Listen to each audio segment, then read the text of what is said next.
the Special Committee on the Economic Relationship between Canada and the United States. Pursuant to the motion adopted by the House on February 16, 2021, the Special Committee is meeting to discuss the economic relationship between Canada and the United States. Given the timelines adopted in the House motion, we remain focused on line 5 today. Now, a warm welcome to our witnesses.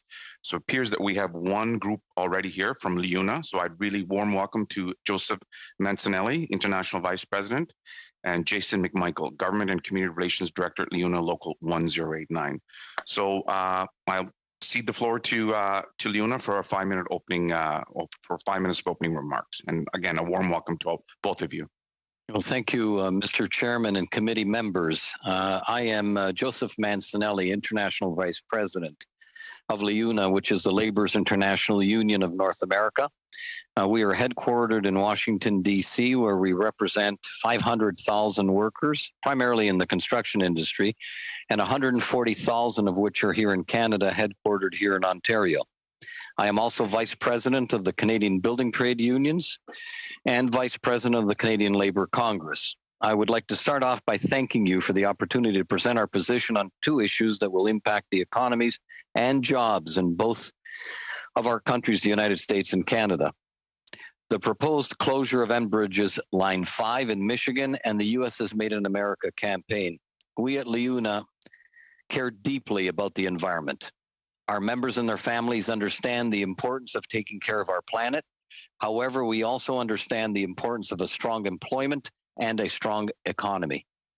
I wrote Michigan's Governor Whitmer that Enbridge's Line 5 is a crucial part of Canada and the United States' ability to manufacture, to grow food, and to build our communities and our country's economies.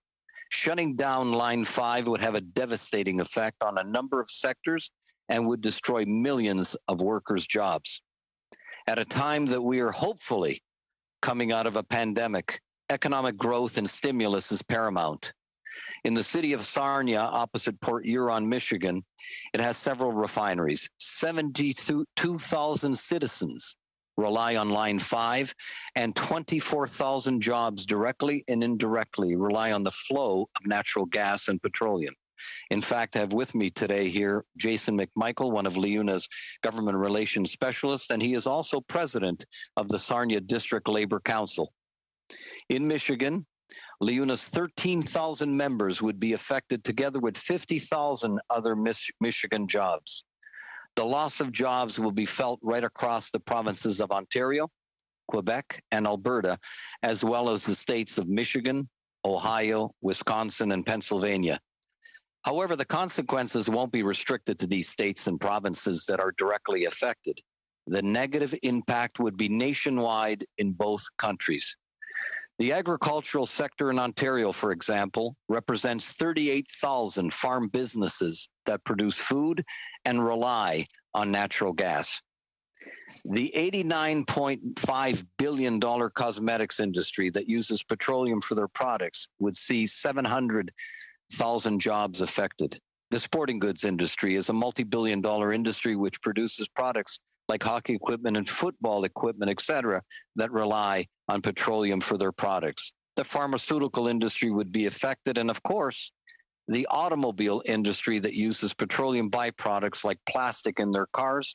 And for example, electric vehicles are manufactured with 50% of petroleum products to keep their weight down. Thousands of jobs in the automotive industry are also at stake.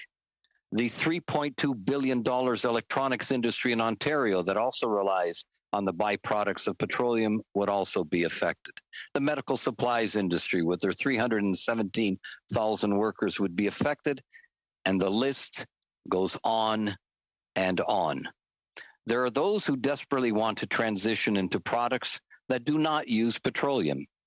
We may get there one day, but today is not that day. Shutting down Line 5 in May of this year, only a few months away, pretending that we can continue shipping petroleum by truck or rail is far worse an environmental solution. In Sarnia, for example, it would take 2,000 tank trucks per day to replace the pipeline. There is presently a shortage of trucking in North America, and imagine the gridlock on our roads and at the border. How can rail be an alternative when rail has spilled more in derailments than any pipeline? And the tragic events of Lac-Mégantic, where 47 people died, should deter this alternative to transporting petroleum and natural gas. The new proposed pipeline will be built 100 feet below the lake bed. The pipes will flow through a concrete tunnel with numerous safety features in place to protect the pipeline from any possible ruptures. Our concern is also that the U.S. is in contravention of the 1977 bilateral treaty with Canada. Our other concern is that the U.S. Made in America campaign will also affect companies in Canada's ability to trade and export to the United States. In fact, this protectionist action also has the potential to hurt U.S. companies that rely on Canadian raw materials and byproducts. Millions of workers and their families are trusting that the right decisions are made to protect jobs that continue to make our economy strong. Thank you, Mr. Chairman and committee. Thank you, Mr. Massanelli. We also have joining us today from Canada's Building Trades Union, Sean Strickland, Executive Director. Warm welcome to you, Sean, also. Thank you for taking the time to join our committee. We'll give you the floor for 5 minutes for any opening comments you have. Thank you very much, Mr. Chairman. It's great to see everyone this afternoon, and I apologize for the late start. Technical difficulties, as is the way as we deal with some of these issues through the pandemic. So I applaud each and every one of you for having these meetings and forming this committee. I represent Canada's Building Trades Unions, part of North America's Building Trades Unions. We represent 14 international construction unions with offices in Washington, D.C. and Ottawa. The combined membership of our two organizations is 3 million unionized construction workers across the U.S. and Canada, including 600,000 members in Canada. Canada-U.S. trade relations and energy policy has a direct effect on our workers on both sides of the border. Potential closure of Line 5 has the full attention of our leadership in the United States and in Canada, and is being raised at the highest levels of elected and government officials. Discussions are also taking place to dissuade the potential implementation of Buy America policies to be recast as Buy North American to the greater benefit of both our countries. We encourage, in the strongest terms possible, that the Canadian government and all elected officials must do everything in your power to prevent the closure of Line 5. And if the closure becomes a reality, invoke the 1977 Transit Pipelines Treaty. You are familiar with the cataclysmic effect such a closure would cause: potential loss of 25,000 jobs, increased prices for gas, propane, and petrochemical products used in manufacturing. The closure would not end our demand for petrochemical products and fuel, resulting in industry workarounds that you heard previously from Mr. Mancinelli, that would put upwards of 2,000 trucks a day or 800 rail cars and increased barges carrying oil on the Great Lakes. The environmental impacts of closing the pipeline would be greater than the continued safe operation of the pipeline until the new Great Lakes tunnel for the pipeline is built. We must do everything in our power to keep Line 5 operational and fight like hell if the courts allow for the easement to be canceled.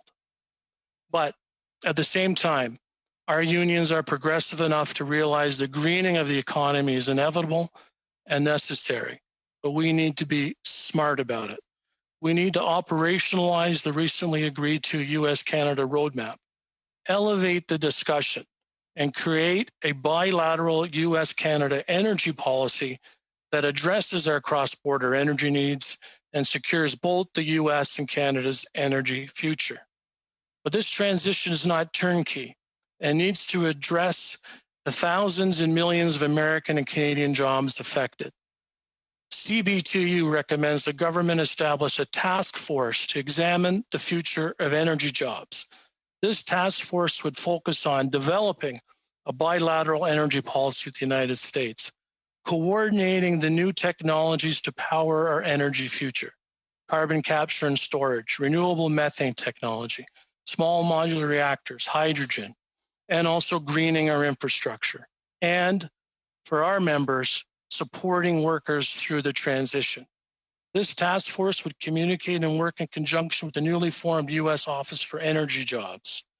To support workers, we recommend higher labor standards and collective bargaining for renewable jobs like wind and solar projects, a skilled trades workforce mobility tax deduction, the adoption of Private Members Bill C-275 that would create fairness for workers and support worker mobility, and a dedicated visa program that allows skilled trades workers to travel more easily between Canada and the US, and of course, government's support for retraining energy workers. Line 5 is crucial to our economy and is an issue we will continue to advocate for. Line 5 needs to be part of a long-term vision that focuses on building the United States and Canada's energy future, so we aren't faced with the same hurdles fighting to save projects or pipelines time and time again. We need a bilateral energy policy to secure both our nation's energy futures and a transition for workers at the same time. Thank you very much, Mr. Chairman.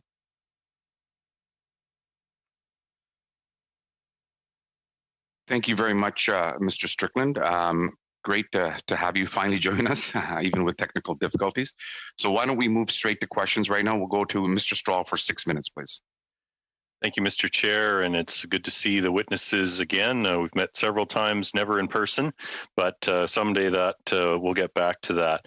I first of all wanted to thank Mr. McMichael for working with our colleague Marilyn Gladu, the Member of Parliament for Sarnia, to raise awareness and start an email campaign, fight for those jobs that are happening or that are at risk in Sarnia. I know that Ms. Gladu spoke highly of your efforts together, and I know that we're all working together to fight for the right thing here, which is to keep Line 5 operational.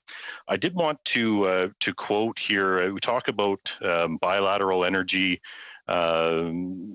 task force or energy security for our two countries, and obviously both LiUNA and the Canada Building Trades had some strong words when another project that involved both the energy needs of both the U.S. and Canada was canceled. I want to read here from a statement from Terry O'Sullivan, the general president of LiUNA, when he said the Biden administration's decision to cancel the Keystone XL pipeline permit on day one of his presidency is both insulting and disappointing to the thousands of hardworking LiUNA members who will lose good-paying, middle-class, family-supporting jobs.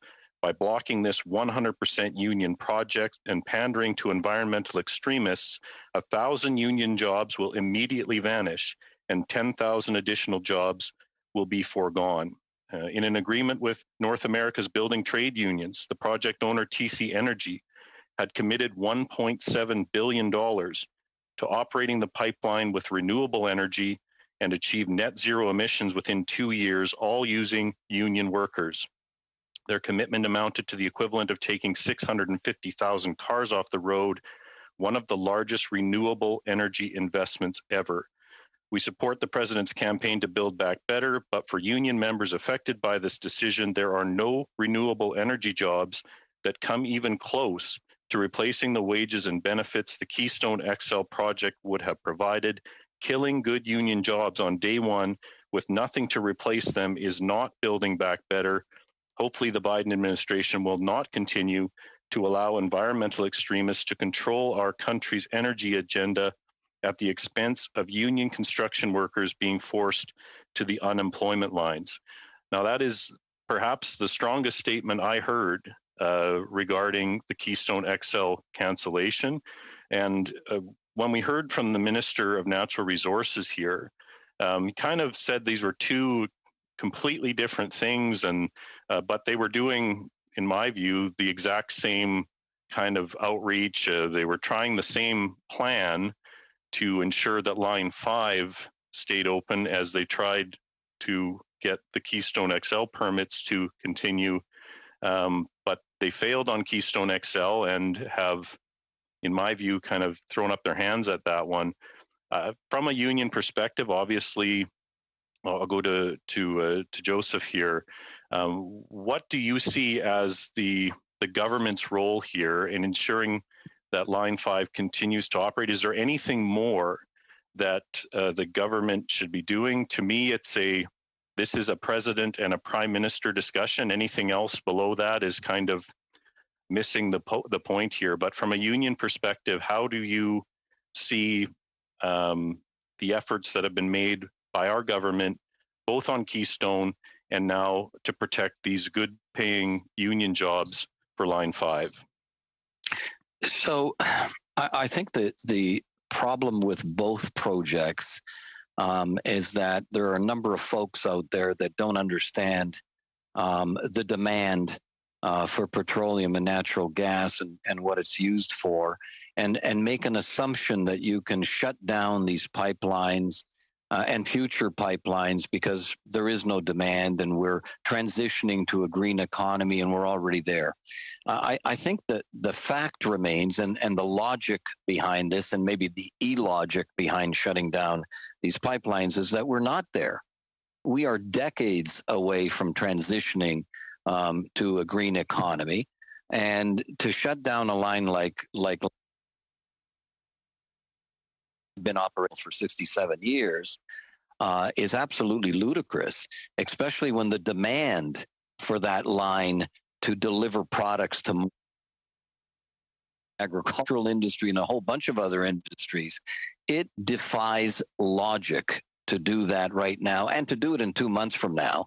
And so I presented in front of the Michigan Senate Committee on Energy only a day or two ago with MPP Bailey from Ontario and Rocco Rossi from the Ontario Chamber of Commerce. And it was obvious that a lot of folks just don't know the demand for petroleum and natural gas, and they make this assumption that these pipelines can just be shut down with no consequences. But the consequences are big. So let's take XL, for example. That XL had the potential to supply North America, United States and Canada, with enough petroleum to satisfy the needs here at home without having to reach out to Venezuela or to Saudi Arabia for their oil. And so canceling the XL pipeline didn't diminish the demand for petroleum. The demand is still there, and that's the illogical part to all of this. And in fact, we're going to still get the tankers coming into the Atlantic region, and Irving Oil will still be refining oil from Venezuela and a bunch of other countries, including Saudi Arabia. And so I don't understand why we're taking those kind of approaches instead of using our own natural resources in a safe way. And I'm not advocating that we do it any other way, and our members don't advocate to do it any other way. And pipelines are the best way to deliver it. By shutting... Mr. Manson, sorry, I have to go on to the next question. Sorry about that. I don't mean to cut you off. Let him finish. Well, that's fine. He's up over time. Next 6 minutes to Mr. McKay, please.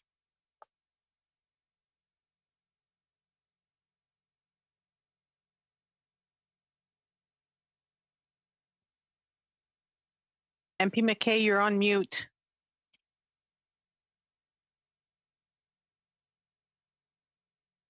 Most people consider that to be a good thing.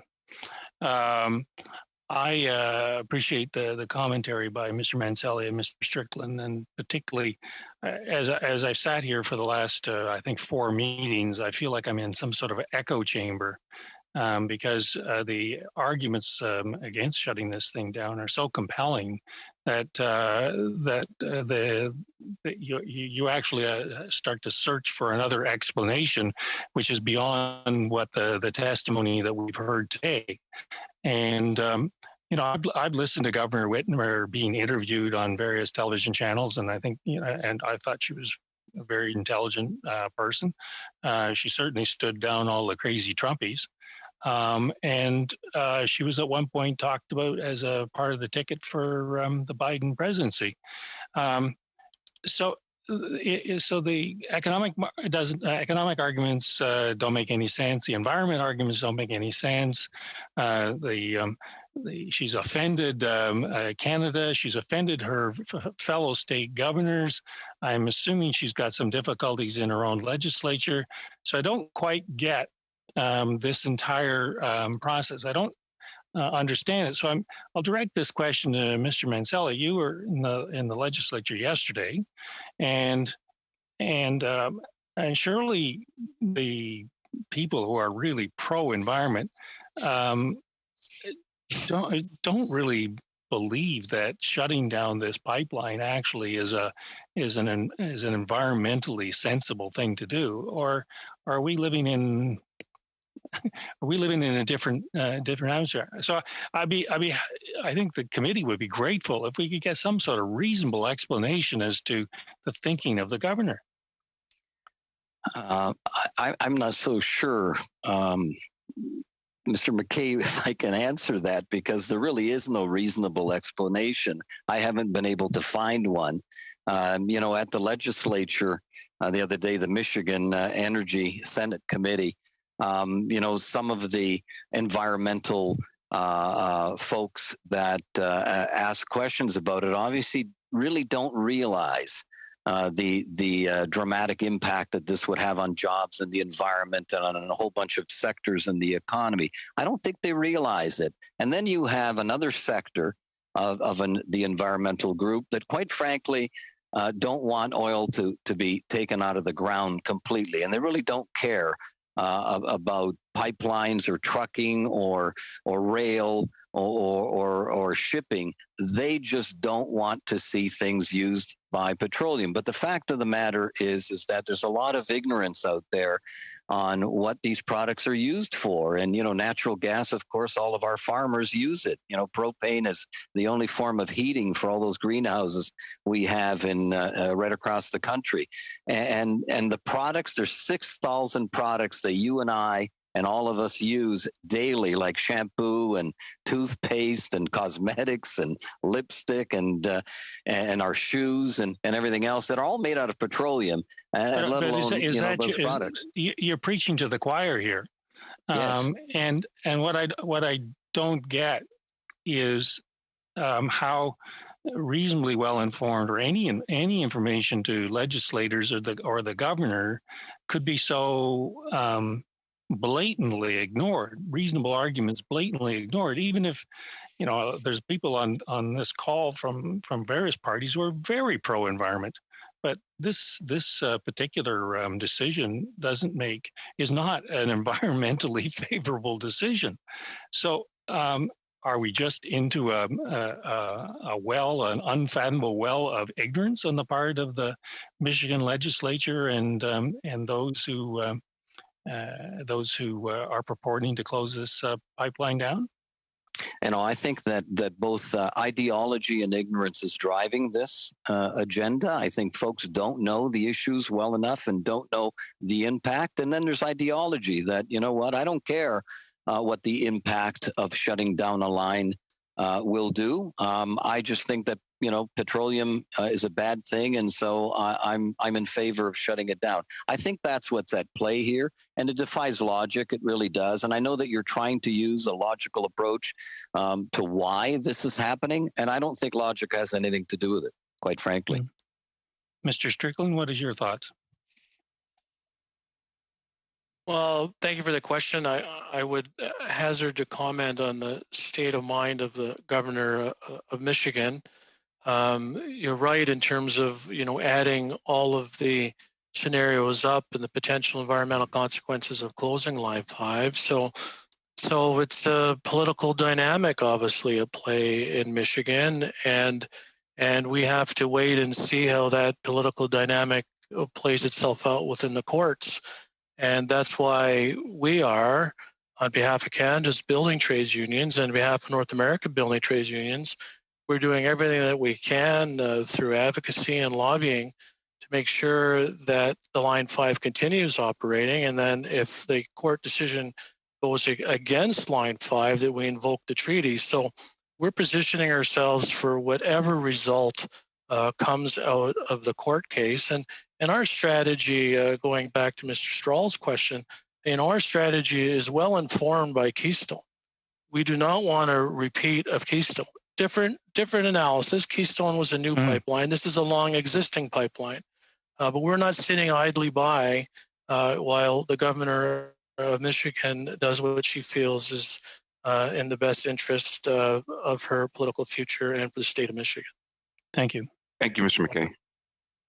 We'll now go to Monsieur Savard-Tremblay. Vous avez 6 minutes. Mr. Savard-Tremblay, you have 6 minutes. Thank you very much, Mr. Chairman. I greet my colleagues and also the witnesses this afternoon. I'd like to ask the following question to Mr. Mancinelli from LIUNA, the Laborers and International Union of North America. We can well imagine that unions are going to be against this shutdown and lobbying for their members. Obviously, you don't want to see job losses. We understand that. But there's something I'm really having trouble understanding here. I mean, it's the fact that this isn't really a debate between opinions as to whether the governor of Michigan states one thing and that Enbridge says something else. Obviously, someone is right, objectively speaking, in this discussion. But earlier you were saying that the pretexts set out by the governor of Michigan are not well-founded. So have there been any studies done by any third party on this whole issue?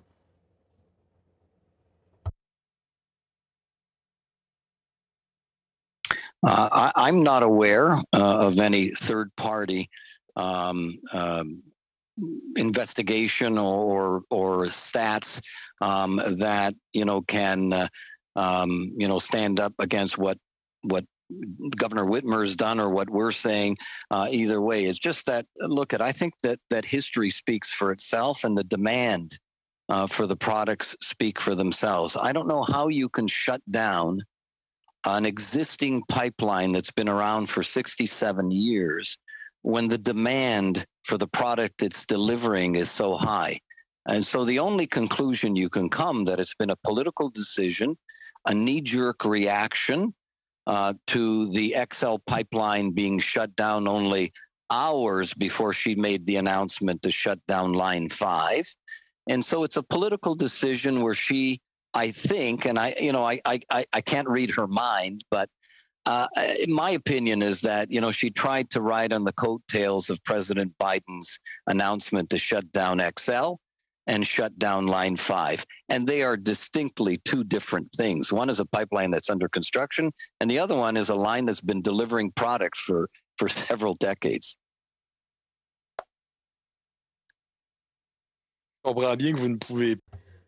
understand that you can't read her thoughts, you can't read her mind, but at the same time, you're suggesting that it's probably following in the footsteps of President Biden's decision on Keystone. But how do you think she could proceed here, even given the job losses that they might be facing? Well, I'm not sure that she should be proceeding at all. I mean, that's my opinion. I think that she's first of all, in violation of a treaty between both of our countries. And I think that there should be very strong and vigorous intervention by our Canadian government to ensure that the United States abides by the treaty that was hopefully well thought out back in 1977. And stop this from moving forward. And secondly, I was under the impression that pipelines were in federal jurisdiction, and she shouldn't be usurping that power of the federal government, quite frankly, in the state of Michigan. So I think that there are ways of stopping this from happening, because I think it'll be catastrophic. There are thousands of jobs that'll be affected, not just in the construction sector. And I want to make that very clear, that the amount of construction jobs to build the new pipeline or even to maintain this pipeline are minute in comparison to all of the other sectors and everything else. So this is not a parochial pitch from the construction industry to keep construction jobs open. This is catastrophic for so many sectors. Oui, mais comment, Yes, but what are her motivations, do you think, for the state of Michigan? Where does that come from? Because you said that Keystone, the case is different. You can understand perhaps why President Biden acted in the way he did. But in the case of this pipeline that's functioned for decades, as you've said, what is the state of Michigan looking for in trying to do this?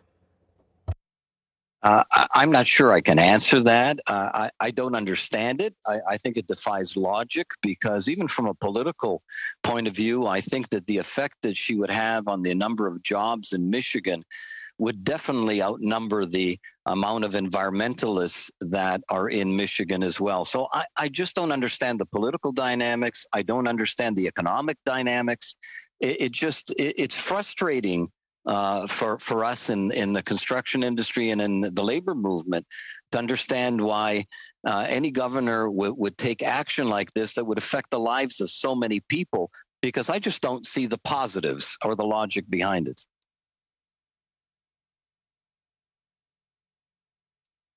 Merci. Thank you, Mr. Savard-Tremblay. Final 6 minutes in the round goes to Mr. Massey. Thank you very much for joining us, Mr. Massey. 6 minutes. Thank you, Mr. Chair, and thanks for having me.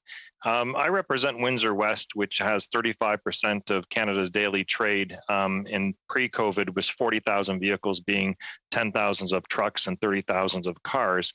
We're down to about 5,000 to 6,000 trucks and just a few hundred cars or a few thousand cars, depending on the day, because of COVID. But the effects on the border community are really paramount to me. For the last number of days, as one of the vice chairs, and I'm joined with a number of colleagues here from different parties that are also part of that, Mr. McKay, and I see Mr. Hoback as well, who have been lobbying Congress for years. And I found over the last number of days that there wasn't a sophistication level or enough information that quite had reached some of the congressional representatives about the issue. And I found by presenting facts and information as opposed to motivation of individuals in this was more effective to get it done. But I'm also concerned about the effects on communities. So I want to ask Mr. McMichael, as the District Labor Council president.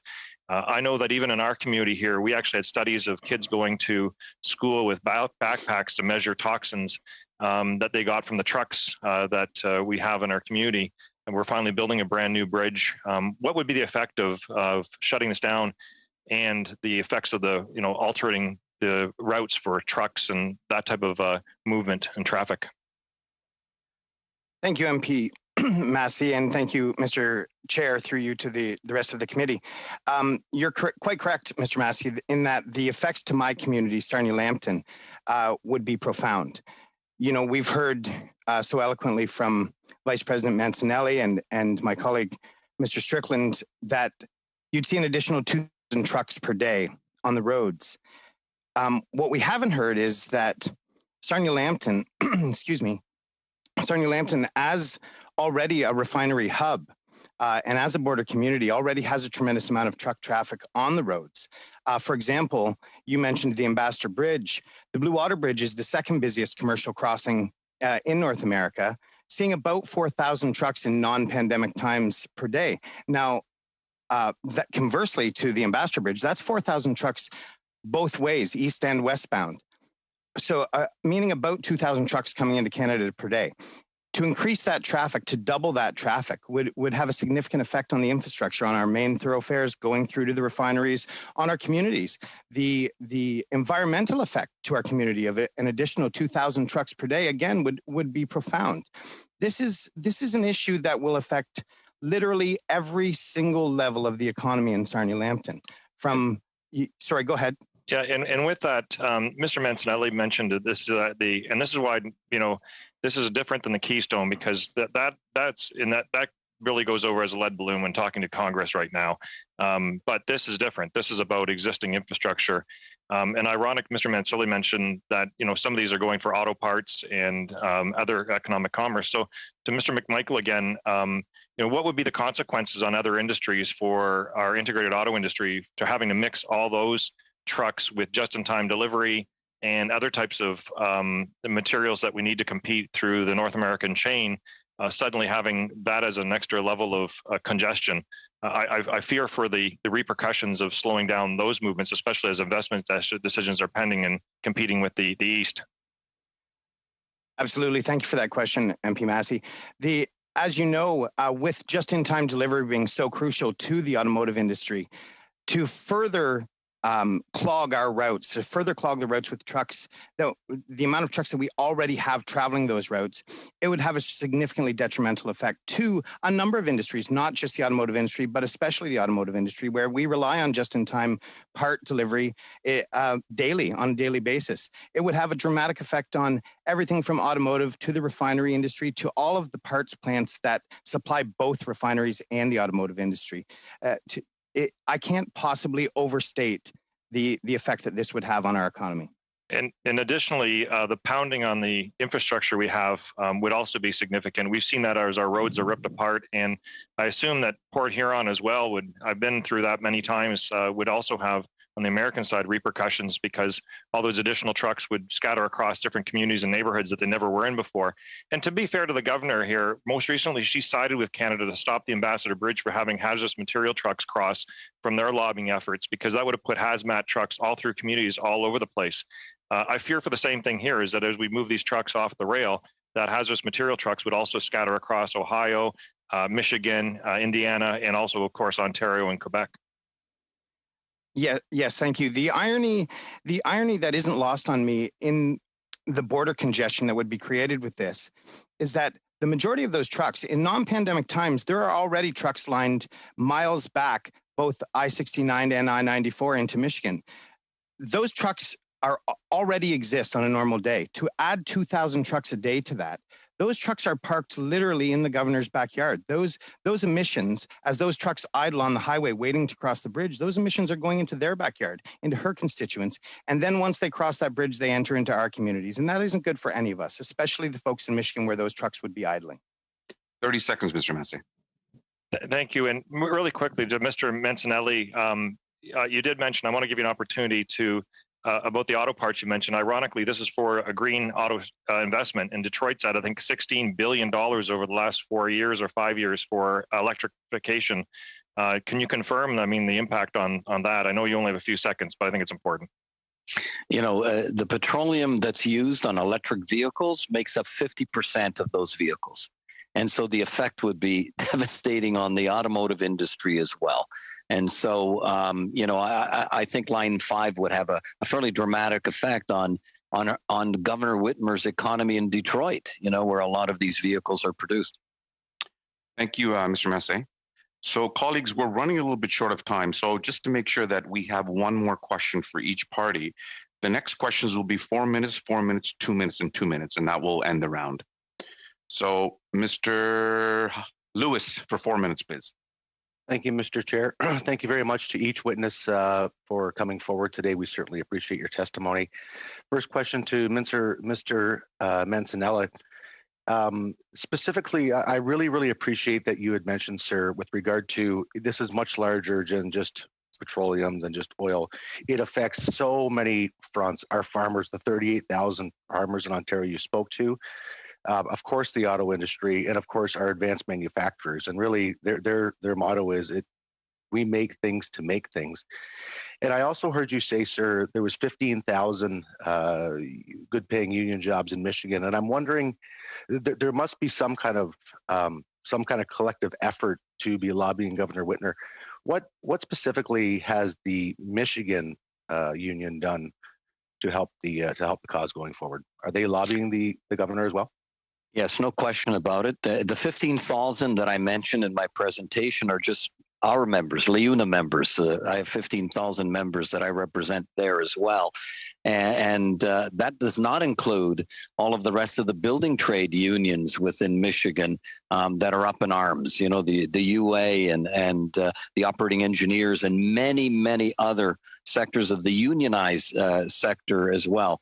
And so, you know, the list goes on, and there is a very active lobby going on in Michigan by all of the trades, talking to Governor Whitmer, sending letters to Governor Whitmer, and basically saying what I just said today, that, you know, this is not a logical solution.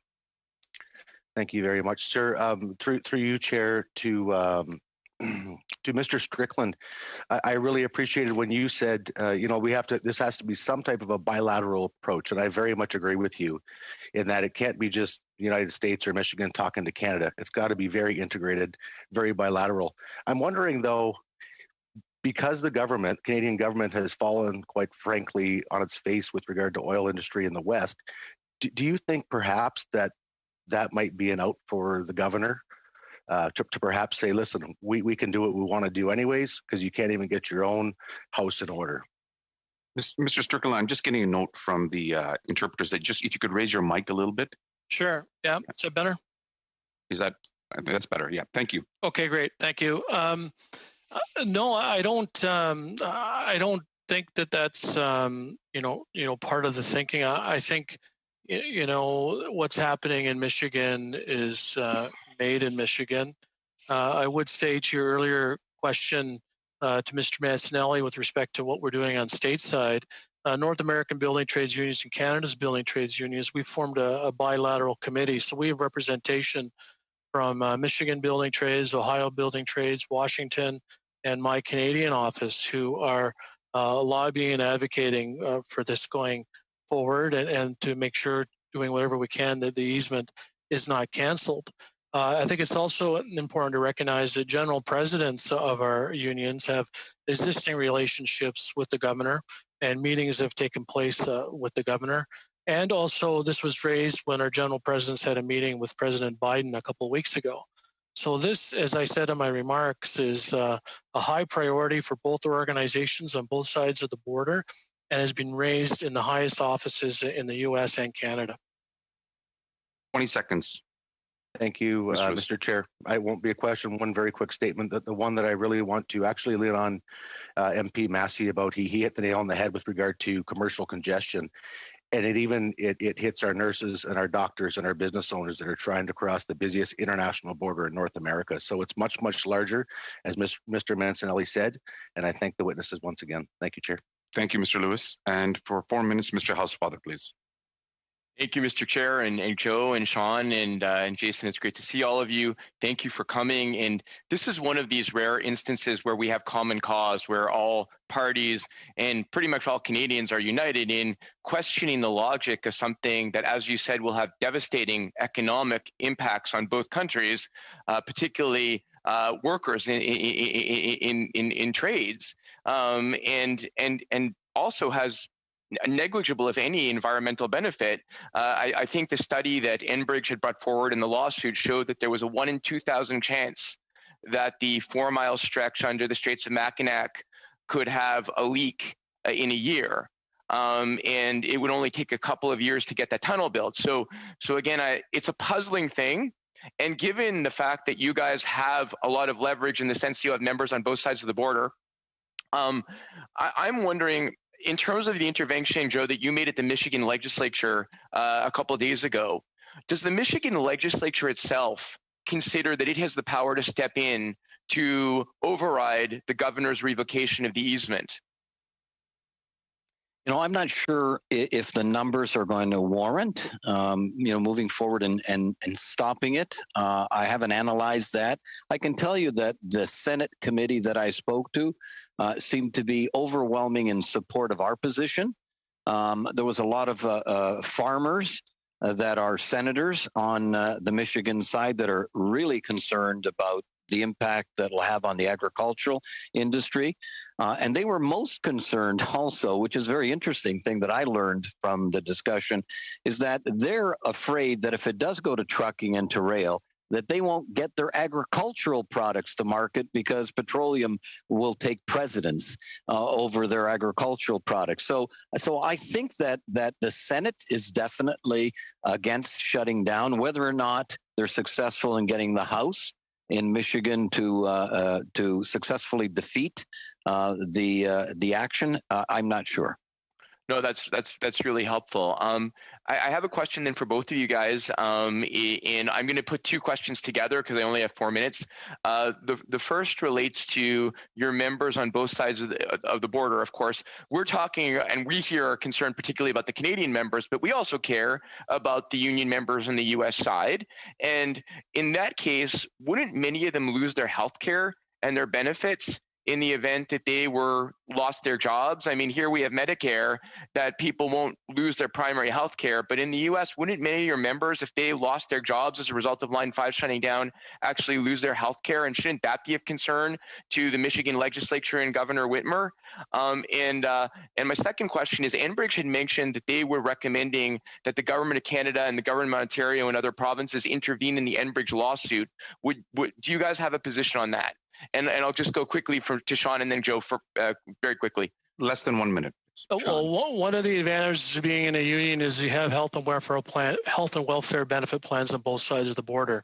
So the problem would be in the U.S. if you're not working, you're not going to be able to contribute to that health and welfare plan, and so you could run out of benefit. In terms of the lawsuit, I would say no.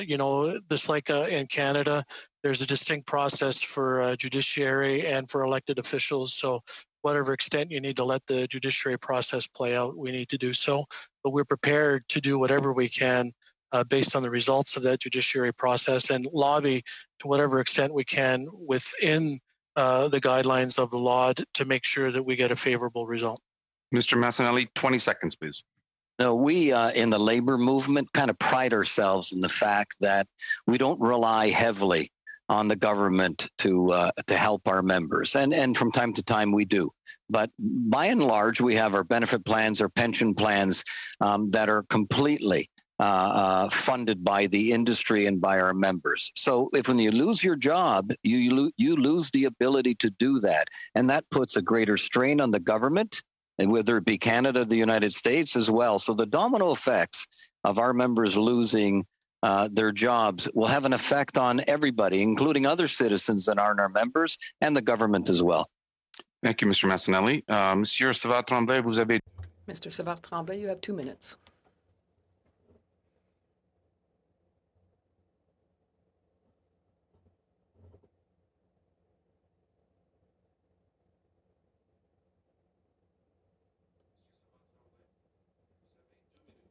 Mr. Savard-Tremblay, you have 2 minutes. I'm sorry, I didn't hear. I think that the message didn't come through. I'm very sorry. I'd like to come back to talk again about what we were talking about earlier. Mr. Mancinelli, you said that this is an unjustifiable and unjustified decision that the governor has made, and that she's moving forward, for example, on the supports that are supposed to be there every 75 feet for the pipeline. Where does that come from?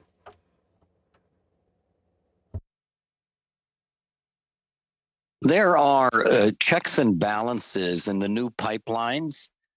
They're being built, and just to spend a quick moment on the proposed pipeline that's being built. The proposed pipeline is going to be built 100 feet below the lake bed, and it's going to be built within a concrete tunnel, and then the pipeline runs within this concrete tunnel, and then there are checks and balances and valves that would shut down so many feet in the event of any kind of rupture. But keeping in mind that, the event of a rupture within a pipeline that's encased within a tunnel that's concrete, if the existing tunnel is 1 in 2,000, just imagine what the new tunnel will be. So it's a very safe alternative and an environmentally friendly one as well. 20 seconds, Monsieur Tremblay. 20 seconds, Mr. Tremblay. So if the assesses risk and the risk rather is assessed at 1 in 1,000, there are certain risks over a number of years that might represent a risk that isn't unrealistic either. Answer, Mr. Messinette, please.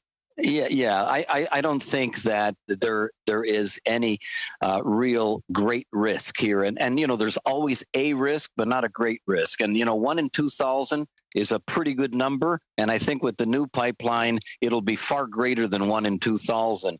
And so I don't see this as being any great risk. Thank you, Mr. Masson. Thank you. Merci, ça va, monsieur. Merci, merci. Là, vous me parlez du futur. You're talking about the future tunnel? So thank you. The final 2 minutes to Mr. Massé, please.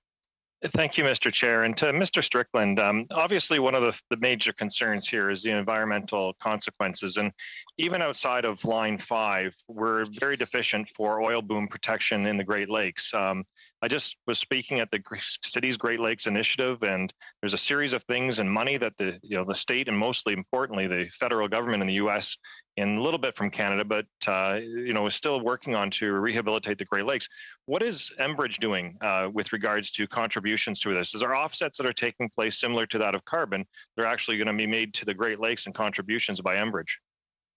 I'm not 100% sure the answer to that question, Mr. Massé. I would say that'd be a question better positioned to Enbridge. But I can say, and based on our question previously as well, when you look for third-party studies of the existing pipeline, that there are third-party studies that have been done in the U.S., and we'd be happy to submit those to the committee. And the largest third-party validator, most important, is the U.S. regulatory agency that inspects pipelines. It has given it a clean bill of health for over the last 50 years. Right. So no, I know all that. So that's but really I guess important. My point here, though, is that we should all be aware of what Enbridge is doing to enhance the environmental, not only just the protection that Mr. Mancinelli has mentioned, which is good, and maybe you might want to expand on this, but we should be well versed here about what Enbridge is actually doing to improve the environment for the situation here. So similar to offsets for carbon, what offsets is Enbridge doing for the Great Lakes? I think that's part of the problem, perhaps, is that we don't know those things. Well, that's a great question. Absolutely. You know what? I maybe just add something onto that as well.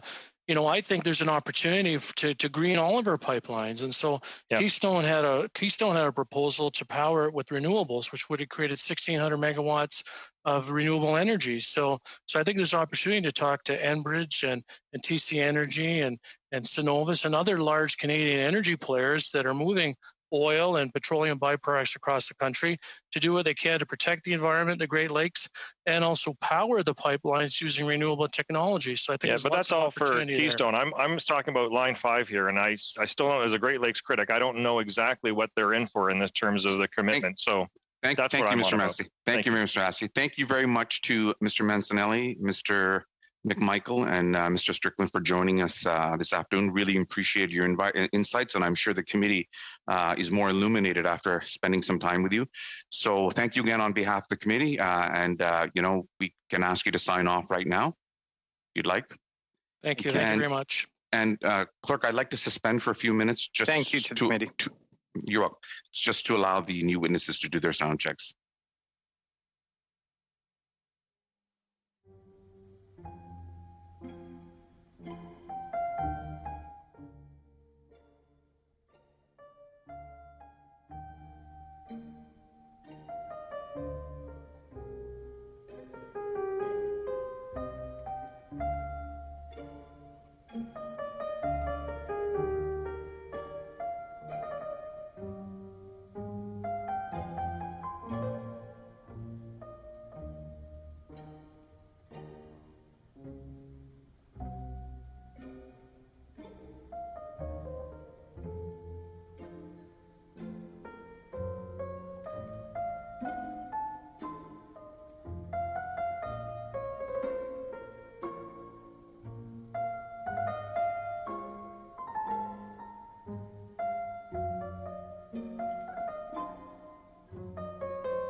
you here and offer your guidance and your knowledge of this very important subject that we're studying.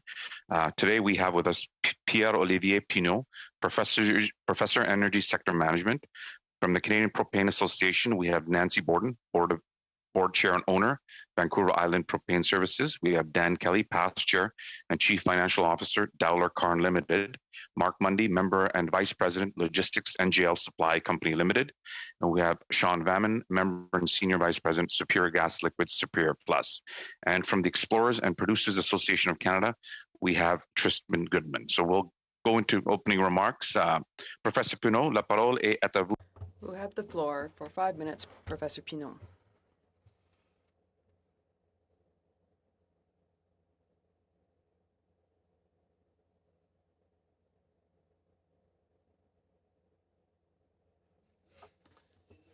I'm sorry, I forgot to unmute myself. Hello, I'm Pierre-Olivier Pinault, and I'm a professor, chair in energy sector management at the University of Montreal at HEC. Our chair in research is very active on energy systems in his research, and that interests me to understand these systems, particularly in North America, and with a specific emphasis, as far as my personal research is concerned, with electricity. I know today what we're primarily talking about is the Enbridge Line 5 pipeline, but I will be talking about the precedents that this case might create for the different energy infrastructure in North America. Because, because I would like to say, to be transparent, that my chair has different funders for their research of various Canadian companies, and so I would just want to say that my research chair benefits from funds from Enbridge, but my remarks are nevertheless entirely independent and from the perspective of being a university professor. It is extremely important for Canada and the United States to have energy infrastructure that is built through collaboration and using planning processes that are shared. It's very important in this case to leave political decisions and processes aside and keep them separate from regulatory decisions and the goals that we have for our energy systems. And what I find of great concern with this file is the influence, the politicization of this issue with an election campaign that happened in Michigan against this pipeline, whereas the decisions taken on pipelines and energy systems should be taken independently by regulatory agencies. But also, there should be long-term plannings focused on the energy needs of Canada and the United States from a perspective of sustainable development and fighting against climate change. Society has to participate in this fight, and we will have to use a lot more electricity in the years to come. We know what the issues are in terms of the transmission lines for electricity that connect our two countries and even between provinces here in Canada. The interconnections between provinces and the states in Canada and these decisions concerning these interconnections must be taken logically and taken from a perspective of, as I said, sustainable development and not politically motivated. What I fear with the politicization of this whole issue of Enbridge's Line 5 is that indeed political influences have changed the normal course of studies done on these energy systems. And that's why I firmly believe that it is extremely important for Canada to clearly present their perspectives and talk about what is important for both Canada and the U.S., not politically speaking, but what the general concerns are and what the regulatory and planning issues are that are completely independent of political decisions by one governor, one prime minister, an election campaign, whatever it is. Because unfortunately, it's all too easy to rally political support on one particular issue that does not sum up the issues globally speaking, at all, and they're focused on one tiny issue. So these decisions will have huge ramifications and make the analysis of these issues through one specific project very, very difficult. So particularly for the future, and for the electrical transmission lines that we will have to develop between our provinces and the United States and our country, it will be very important to develop processes that will allow us to have infrastructure that are very sturdily set up. And I will conclude on this point because I think that my 5 minutes are probably up. So I would appreciate if there are any questions later, I can answer them. Thank you very much. See, Thank you, Professor Pinault. now we will hear from the Canadian Propane Association. I understand that Mrs. Borden will be speaking. Are you splitting your time with Mr. Kelly? Yes, we'd like to. Okay, that's fine. You have a total of 5 minutes. Go ahead, please. Haishka, thank you and merci. I acknowledge I'm speaking to you from the unceded territory of the Wasanich First Nation.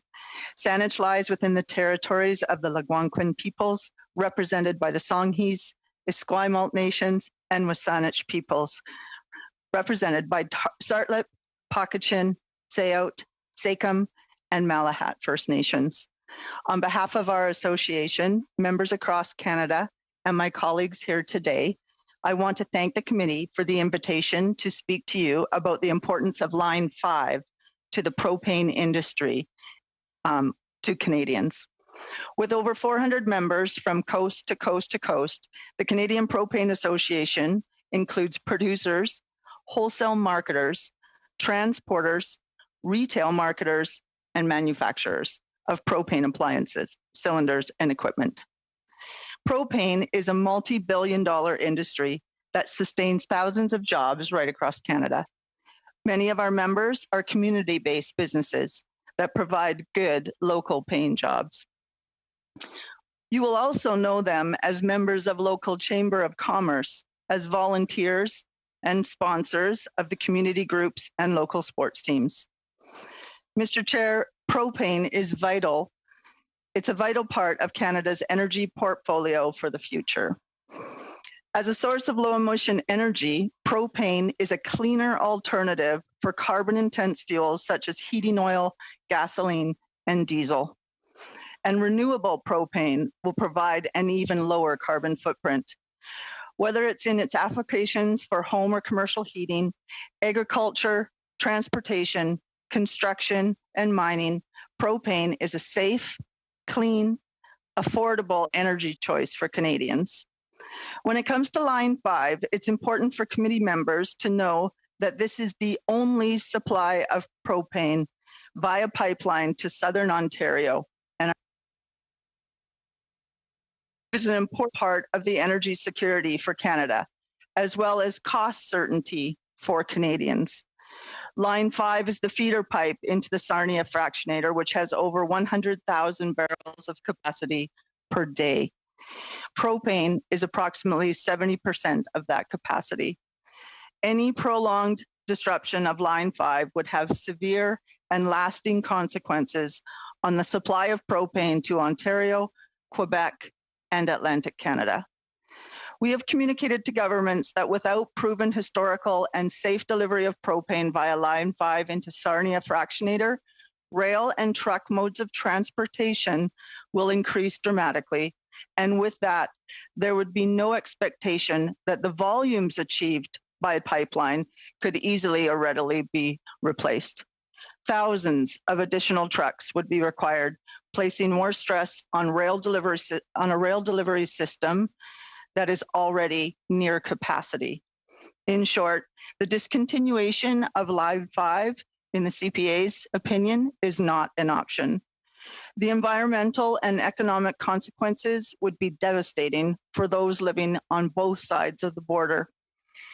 Safety is a fundamental priority for the CPA, and we have long supported the safe continuation of Enbridge's Line 5. The plan to replace the existing Line 5 dual pipelines in the Straits of Mackinac with a pipeline secured in a larger underground tunnel deep under the Straits meets the environmental safety needs while maintaining the critical energy infrastructure. Line 5 is vital to meeting our energy needs as Canadians. I would now, through the chair, like to ask Dan Kelly, past chair of the CPA, to continue these thoughts for you. Thank you, Nancy. I would like to acknowledge I am speaking from the traditional territory of the Anishinaabe, Haudenosaunee, Ojibwe, Chippewa peoples. This territory is covered by the Upper Canada Treaties. Perhaps some members are surprised about how much they are hearing about the importance and reliability of propane throughout the testimony at this committee. The fact is that, as Nancy pointed out, propane is a very important source of energy for Canadians. Over 100,000 homes in Ontario, Quebec, and Atlantic Canada use propane as their home energy source to heat their home and to cook their meals, representing approximately 500,000 Canadians who rely on propane in their daily lives. However, propane is relied upon far beyond residential use. For example, 25% of propane that is marketed in Ontario is used in hospitals, schools, and businesses. In Quebec, that number rises to 45%. Total daily demand for propane in Eastern Canada continues to rise. In Ontario, the average daily demand is 9 million litres, approaching 16 million litres during times of high demand. In Quebec, daily demand is 3 million litres at the peak of almost 5 million litres, and Atlantic Canada uses 1 million litres daily. Propane is clean, affordable, and readily available.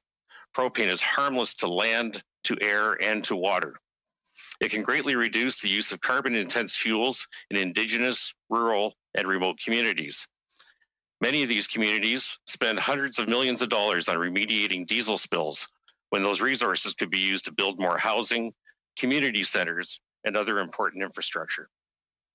In addition, an off-oil program across Canada could immediately reduce GHGs by 38% just by switching to propane. The CPA has been calling for changes to the Greenhouse Gas Pollution Pricing Act that would see an exemption for low-emission propane in farming activities.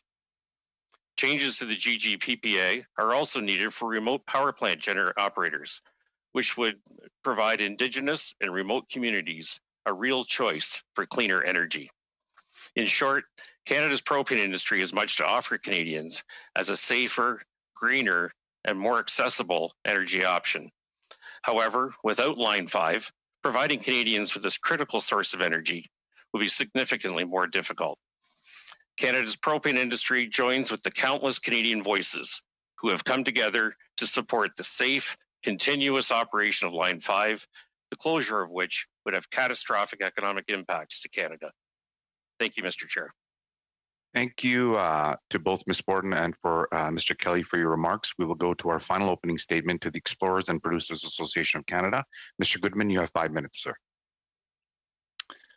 Merci beaucoup. Thank you very much. My name is Tristan Goodman, and I am the president of the Explorers and Producers Association of Canada. The EPAC represents about 139 Canadian-based oil and natural gas companies, from startups and juniors to major oil and gas producers who operate in various provinces and territories across the country.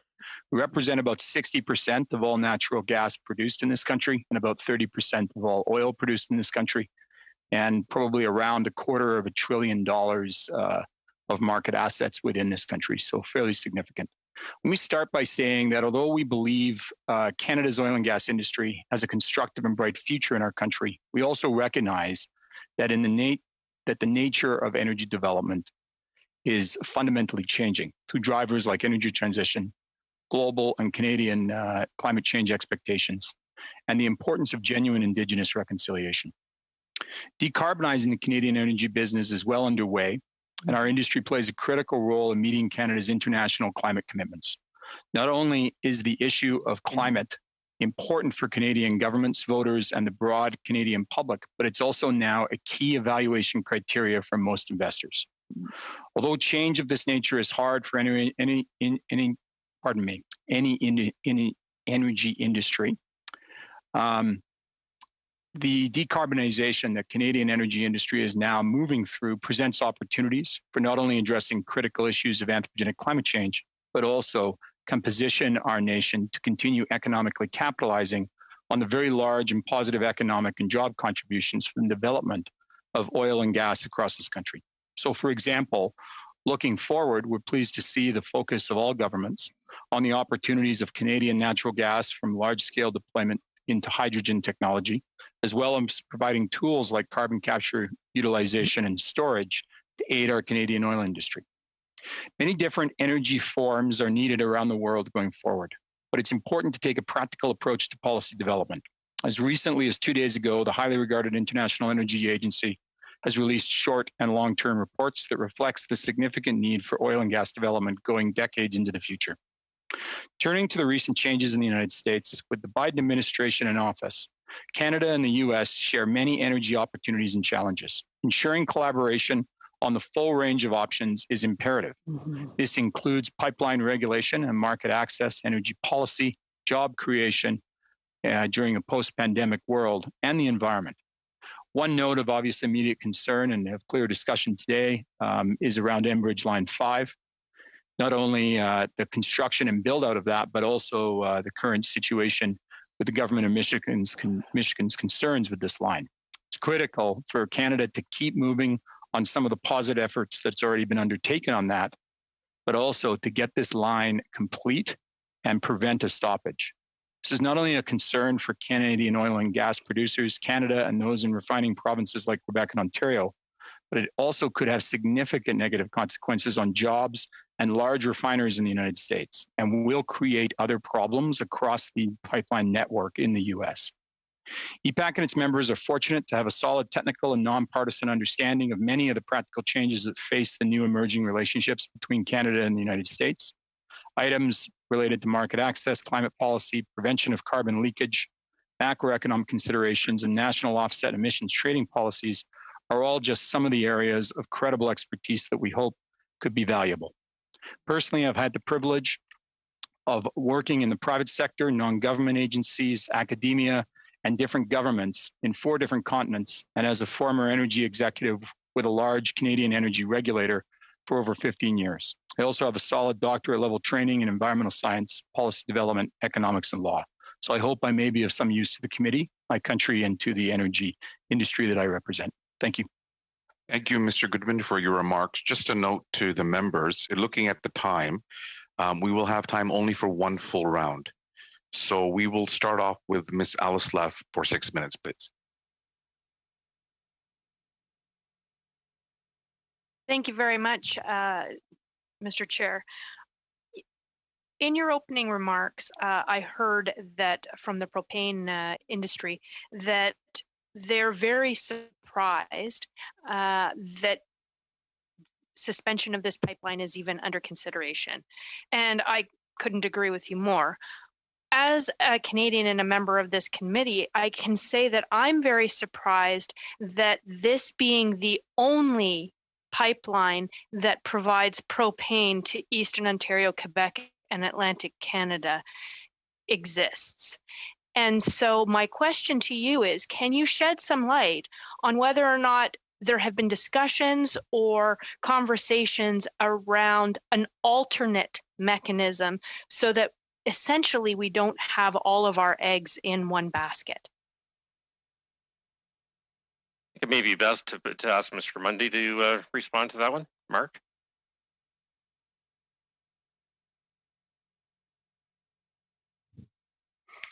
Sure. Thank you, Mrs. Aslav. Again, we're talking about a pipeline that provides 540,000 barrels a day, and kind of the replacement of that and the lack of infrastructure that exists today is somewhat, I'm going to say, hard to overcome. We've tried to understand the overall impact, especially to the Canadian Propane Association. And when we're talking about, 100,000 barrels a day coming out of the Sarnia plant, when we talk about the logistics constraints around getting those barrels from, whether it be East Edmonton across the country to the marketplace, when you're talking the railways are already confined and at capacity, I don't think that that there's is no easily question that, achievable. as you guys have said, the railways are not an alternative. I mean an actual long-term solution. I come from a defense and security background, and something as critical as this piece of infrastructure, the fact that A, it goes through the United States, and obviously an area we don't have jurisdiction over, or B, that there is only one pipeline, is somewhat concerning, because if and ever anything did happen to that, the results would be devastating. So, but I understand that you haven't had conversations about redundancy or a backup plan to that. Correct. I would like to share my time with MP Hoback, please. Thank you, Ms. Alderslap. Mr. I'm just looking at the Pinot. Hopefully I didn't pronounce your name wrong. You talked about the process, the regulatory process, and how important that is, and how we need to depoliticalize pipelines and actually go back to using regulations to approve pipelines. And I agree with you 100%. In fact, in Saskatchewan, Alberta, we've been very frustrated in the last 4 years because that's exactly what has not happened. It has been politicalized, and we've seen the regulators actually been readjusted every time along the process. So we didn't even have a stable environment for the regulators to operate in. How do you see something what Ms. Alderslap is talking about in regards to Canadian security and making sure that we can actually always have our product flowing within Canada, so we always have that ability to make sure that we're taking care of ourselves and not being reliant on a U.S. court, in this case, on our future? How do you react to that? Yeah, I think there are two parts in my answer. In the long run, we should really establish a stronger relationship with our neighbor and make sure that Canada and the US operate as an integrated energy market. So we have to establish joint institutions so that we are not going into these dead ends where we have countries going in different ways. So that is the long-term answer. In the short term, of course, we need to build in some redundancy in infrastructures. And to some extent, the railway is providing some of the redundancy. I'm not, knowledgeable enough on the railway capacity versus the pipeline capacity for propane. But when the railways were shut down a year ago, or slightly more than a year ago, because of the Wet'suwet'en situation, Ontario and Quebec did suffer from a propane shortage, and that wasn't due to the pipeline issue. It was entirely due to railway issues. So we do have some level of redundancy in the system, but definitely not enough. So pipelines should be considered more. I agree. For the short-term answers, but in the longer run, we really need to build joint institutions to build some level of trust across the two nations. 30 seconds to show back. 30 seconds. How do we go? And I'll open this up to members of the propane and the other localized pipelines. How do we take something that's become unchecked populistic, where politicians use pipelines as a battering ram to improve, basically say, hey, I'm an environmentalist, I'm against pipelines, even though they're actually doing more harm to the environment. In regards, you can see the example right now, we're going to throw stuff on rail and trucks instead of using it through a pipeline. How do we depoliticalize it? How do we actually get back to science and regulatory making decisions on whether pipelines should go forward or not? Mr. Pinot, a very short answer, please. Yeah, it's a very difficult question, and I don't have an answer to how to depoliticize that. I think we need to educate more the population, across energy issues and climate change, and we need to make sure that data is available so that people can understand. And we have energy data issues in Canada. I know it's not the topic of the day, but energy information is not as widely as available as it should be. So I think we should construct that kind of knowledge base across Canadians so that they better understand the situation. Thank you very much, Mr. Hoback. And now we'll go to Ms. Romanato for 6 minutes, please. Thank you very much, Mr. Chair, and I'll be sharing my time with MP Bendayan. thank you so much to the witnesses for being here today. Mr. Kelly, you brought up a subject that I don't think I've heard yet in terms of the impact of Line 5 shutting down, and that was with respect to the supply of propane to hospitals, schools, and businesses. And I'd just like you to clarify your comments with respect to the supply to Ontario hospital, schools, and businesses, and Quebec's hospitals, schools, and businesses, because Quebec, my home province, has just crossed the 300,000 threshold in cases of COVID. And the idea of hospitals lacking supply is very concerning in the middle of a pandemic. Could you please clarify that for me? Certainly, I'd be happy to. Depending on the region that you're in, if the location of the institution, whether it's a school, business, or a hospital, is located in a remote region that does not serve by natural gas, or electricity is not a cost-effective solution for it, propane is being used in those situations. We also have propane being used as backup power generation for many institutions as well. There are urban centers in Ontario that my company serves that we have backup storage on site for propane should there be a power outage that could be used to power the hospital. But there are many remote regions, rural settings where they are using propane to heat the facilities. So would it be safe to say that citizens in remote communities who may be not being able to get health care in a pandemic could be a real reality? It could very well be. We faced this during the rail strikes, where there was a shortage of propane, and there were times during that period of time, whether it was the blockade or the strike, where the availability of propane was getting quite dire, and there were some situations where people were running on the bottom end.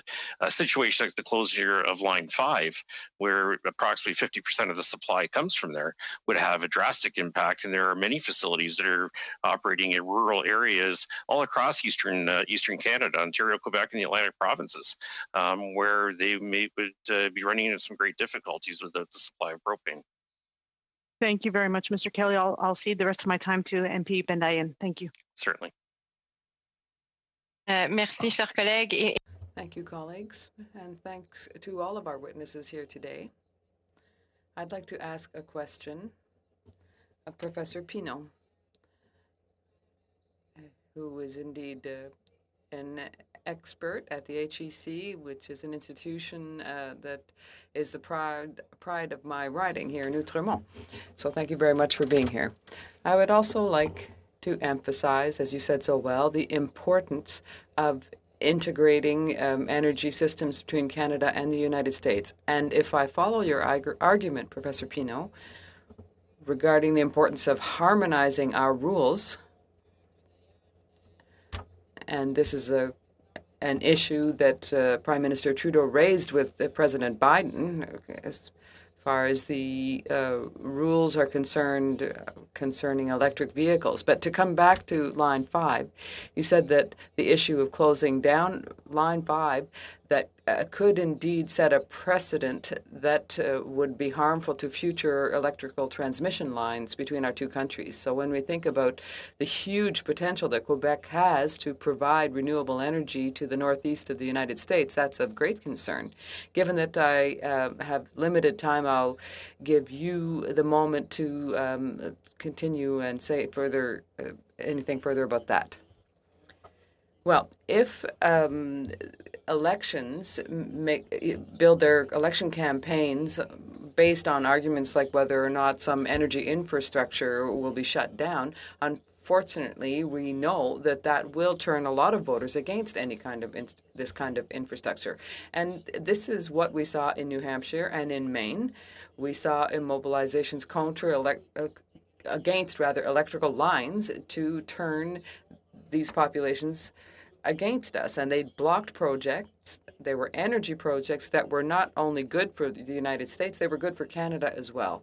So in fact, it's that trend that it's most important for us to fight against, because we then see politicians being against projects that might have significant environmental and economic benefits, and this becomes more important in people's minds than the proper regulatory authorities' analyses and the authorities that are dealing with the approvals of these projects. So if we allow politicians to do this, it might bring us to NIMBY, the old not in my backyard kind of thinking. And when we analyze what we can do for in the future, the importance of this electrical grid I'm talking about for decarbonization of our economy as well as the U.S.'s, we will absolutely have to have more interconnection and more lines running between the two countries.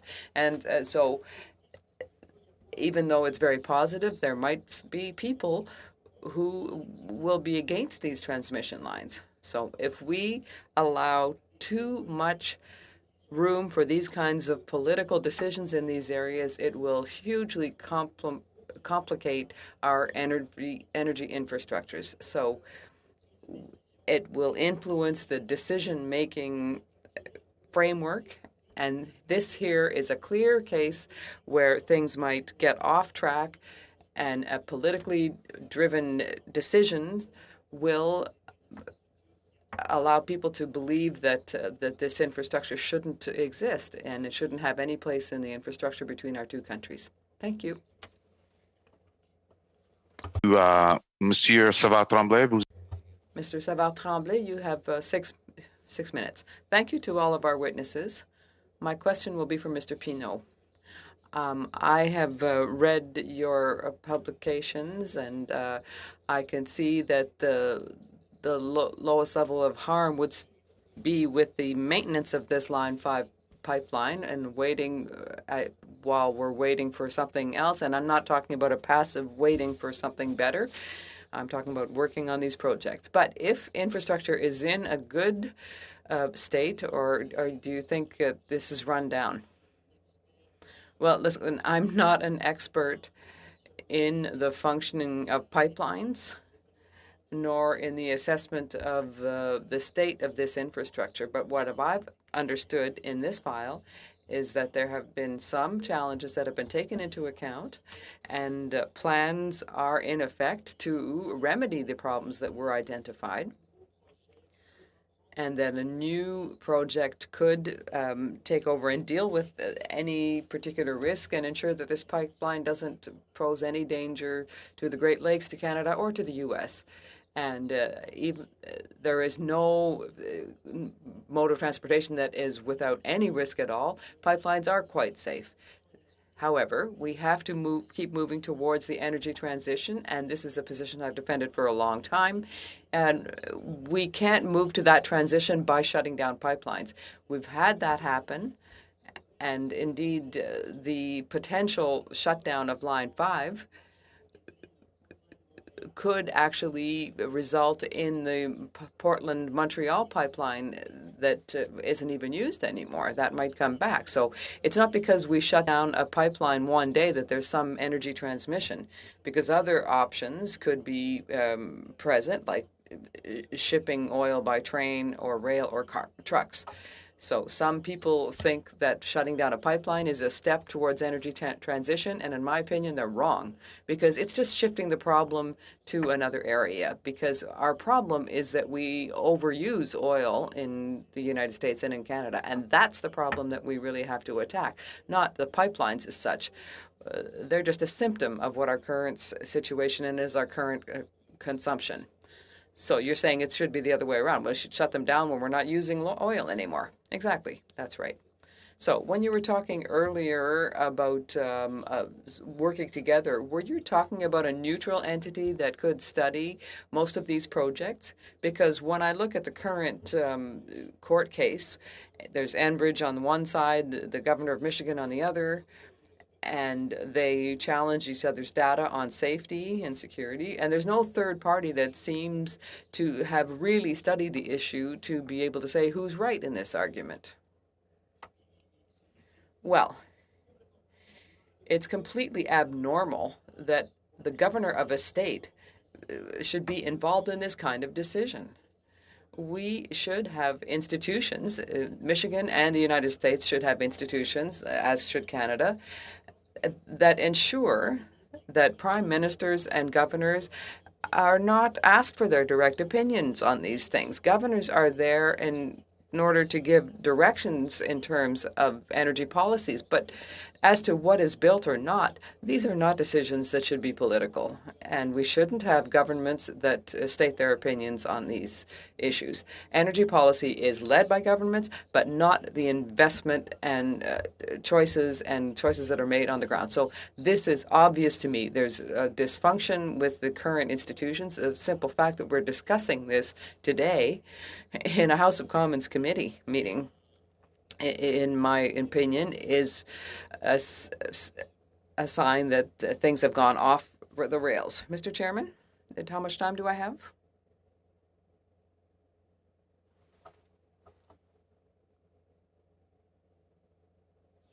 Mr. Chairman, you have 2 minutes. Thank you very much. Look, what you're saying seems very sensible to me, very logical.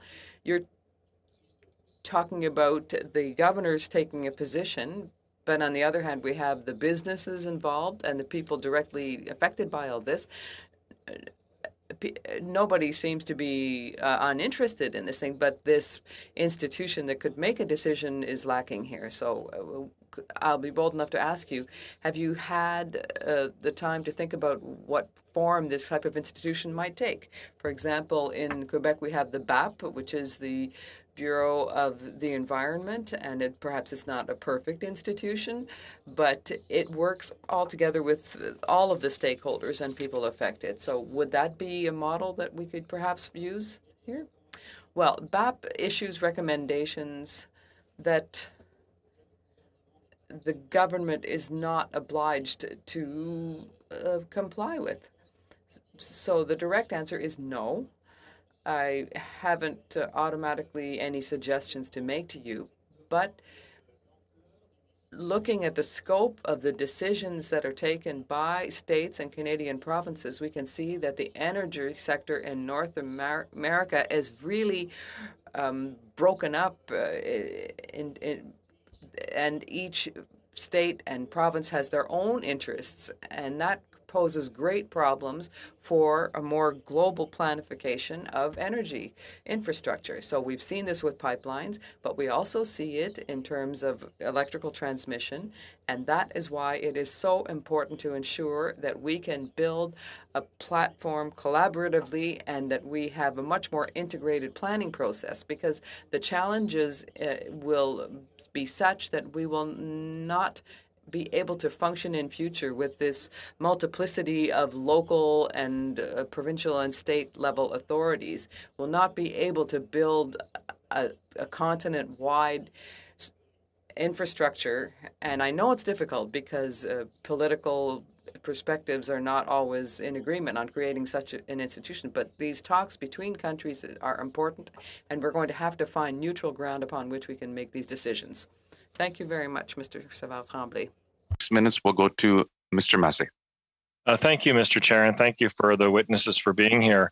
I put this out to any of the witnesses. The Gordie Howe Bridge, which is being built here between Windsor and Detroit, has community benefits. Community benefits to offset the negative impacts of hosting a border development, regardless of the facts that it has some improvements that has the current congestion that we have during our corridor right now of around 40,000 vehicles per day. Pre-COVID, less than that right now, but still in the tens of thousands. There still is an impact on these new areas, be it Sandwichtown, where I represent, or over across the United States in Delray, where there's actually community benefits to offset. Is anybody aware of any? And I've went on the Enbridge site and I've researched it, and I saw, and there's lots of great arguments for the economic consequences of this and the environmental consequences of closing Line 5 like this. But is anybody aware of any of the community benefits that Enbridge is providing to offset some of the criticisms that have been thrust upon them with regards to their operations currently, and then the future one with regards to tunneling? I'm not sure if anybody. I think it's a problem. I mean, we've got a lot of witnesses with a lot of reasons for things, but I mean, we're here for a reason. And I'm a little bit surprised by that, and Enbridge hasn't reached out to me as well too. That's the first thing I do, is look to ameliorate the issues that are at hand. And I guess maybe I'll go to Mr. Pinault there with regards to your testimony on that. I just want to make sure I'm clear on this. Is that, I mean, the United States has a clear path from their origins of state and federal responsibilities that are well marked in terms of why they've even actually united together. And similar to Canada, we have our confederation process, but cell phone towers require access rights. Fiber optics require access rights. Spectrum auction is something that's a public domain for our cell phones that we sell off. We also have, transmission lines. Are you suggesting that there should be no role for the public or elected officials with regards to those things, which are actually under the jurisdiction of the public and their public assets? So maybe you can clarify that, because I don't want the impression, at least for myself, as I believe that there is a role and responsibility for the citizens to, be involved and included in their democracy for the decision of using a public space for operations, even if it's to their benefit, but it's an open debate in terms of how that goes forward, and especially when you look at Aboriginal rights as well too. Absolutely. I'm definitely not saying that we should not hear from the public, and definitely public hearings should be organized so that different voices should be heard.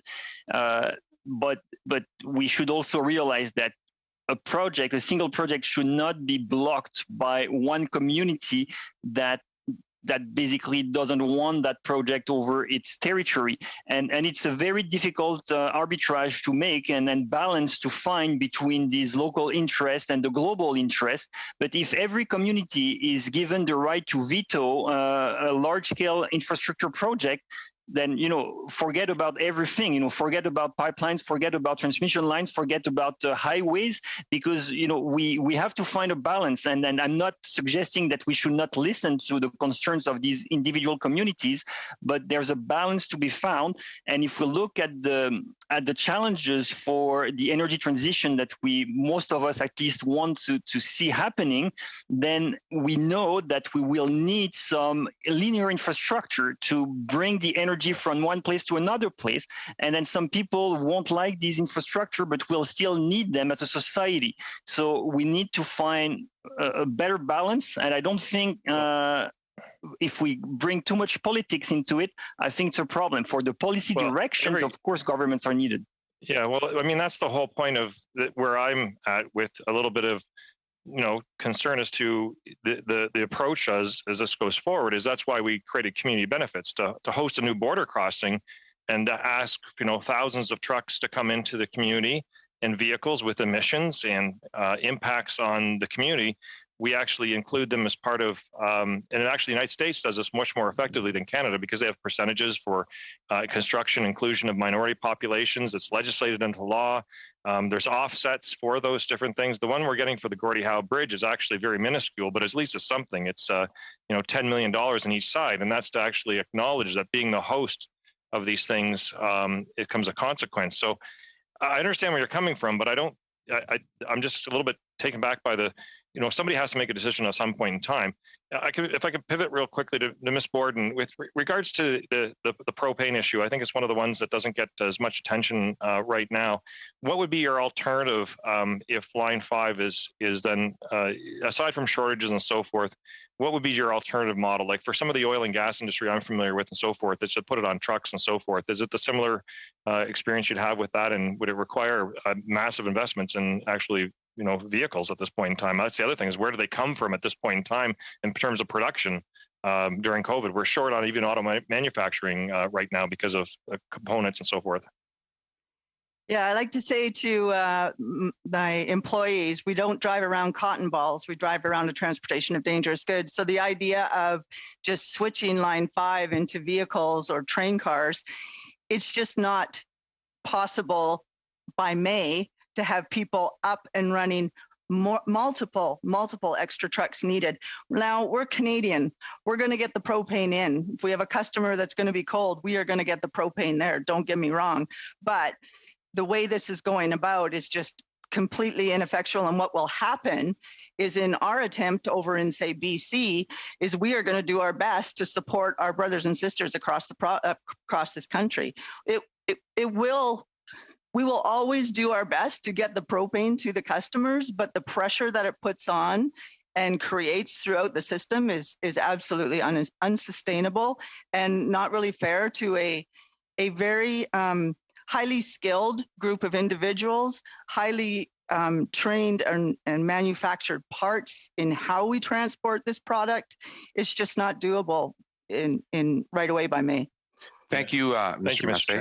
Thank you very much. And I'd really like to thank all the witnesses today for a very productive discussion. Ms. Borden, Mr. Pinault, Mr. Kelly, Mr. Vaman, Mr. Mundy, Mr. Goodman, thank you so much for spending time with us and contributing your thoughts and opinions to this, I think, very important study, not only for Canada, but for the United States also. So thank you very much again. I'll ask, we will suspend, members, we'll suspend for a couple of moments just so we can sign in into the in-camera portion of the next 20 minutes. Thank you. Thank you, everyone. Thank you.